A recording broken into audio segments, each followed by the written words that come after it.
Ah, un bon clap. Tu le vois? Voilà, allez. Hop là. Bienvenue pour ce premier épisode d'Étincelle. Moi c'est Marius, papa Marie, et je suis également graphiste et formateur. J'ai eu envie de lancer ce projet pour partager des expériences et des rencontres inspirantes. L'ambition de cette chaîne est de faire découvrir des alternatives, d'autres possibles. Et je l'espère vous transmettre cet enthousiasme, ces inspirations qui font jaillir en moi l'étincelle. L'envie de créer, de retrouver l'indépendance, une forme d'équilibre. Comme pour vous, mon quotidien est chamboulé. Mais j'ai choisi de m'offrir ce temps pour travailler sur ce projet qui me trotte dans la tête depuis bien trop longtemps.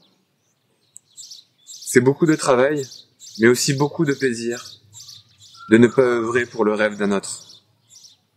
Ce premier épisode d'Étincelle traitera d'un sujet qui touche particulièrement notre famille, mais qui concerne tout le monde. C'est l'instruction en famille, ou l'IEF. Aujourd'hui, entre 50 000 et 70 000 enfants en France, de la maternelle au lycée, ont l'opportunité de s'instruire ainsi. C'est en moyenne 693 enfants dans chaque département. Les familles qui ont fait ce choix l'ont fait pour différentes raisons. C'est parfois une période transitoire d'1 an ou 2, le temps que l'enfant grandisse. C'est peut-être pour protéger et aider son enfant de victime de phobie scolaire ou de harcèlement, ou simplement des parents à l'écoute de la sensibilité de leurs enfants ayant eu une prise de conscience.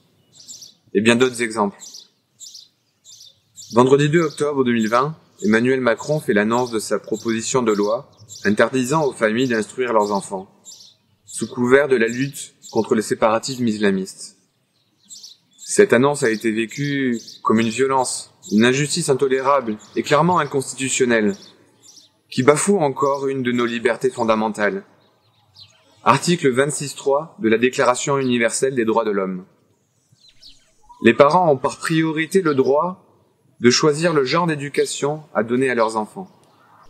Un droit et un devoir. Seuls les parents sont responsables du bien-être de leur progéniture. Ce n'est pas, selon moi, quelque chose que l'on puisse déléguer à l'État et encore moins interdire. C'est un choix et une conviction. Malgré l'effroi qu'a produit cette annonce, je suis persuadé que ça ne fera pas partie de notre futur. Nous sommes des esprits libres. Toutes les familles que j'ai rencontrées sont animées par l'amour. Cela nous rend créatifs et heureux, intouchables. Et il est clair que les changements de paradigme viendront de nous. Je vous propose alors de nous accompagner à la manifestation du 5 décembre 2020 à Montpellier, où parents et enfants se sont rassemblés pour faire entendre leurs droits d'une seule voix. Allez, c'est parti.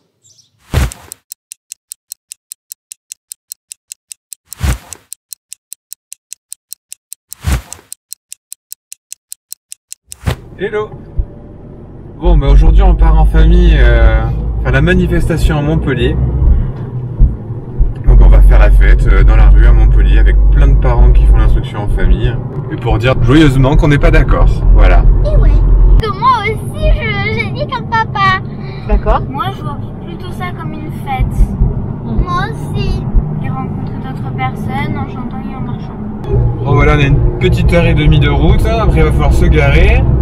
Donc voilà, c'est toujours un petit périple, mais là, on va rejoindre des copains et des copines et j'espère que ça sera cool. A plus.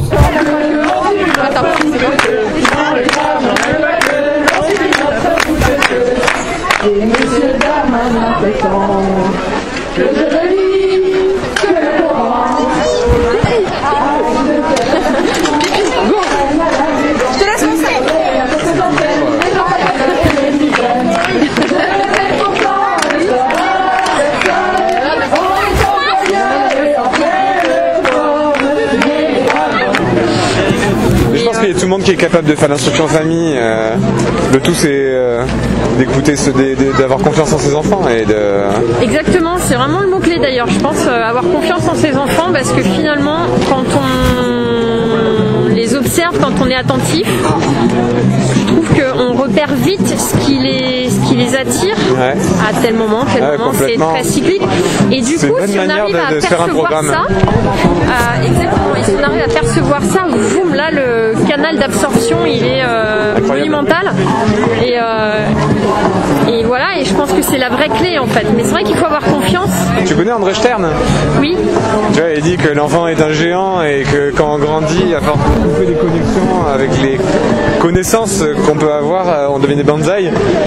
Et c'est sûr que laisser les enfants découvrir leur talent et leur passion tout seuls, c'est vrai. Et c'est vrai que devenir génial. Après, je pense que parfois ça part d'une bonne volonté de vouloir orienter ou montrer telle chose à son enfant.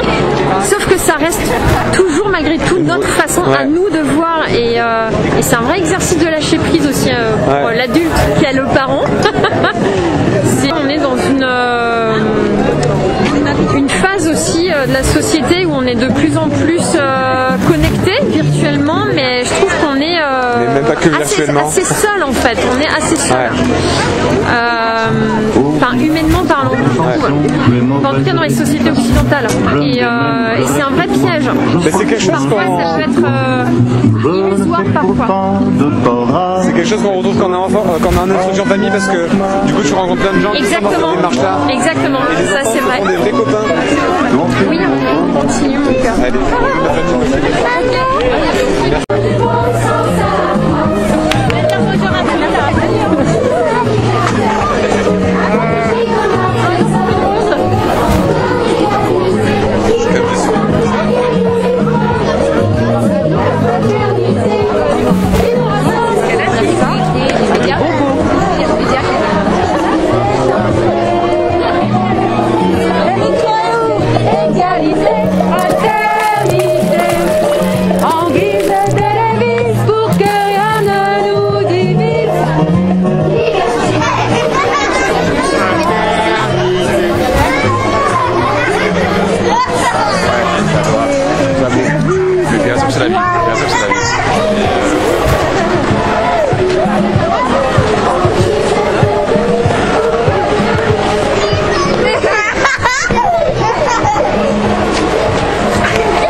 Voilà, j'espère que vous avez bien kiffé cette vidéo, que vous avez aimé.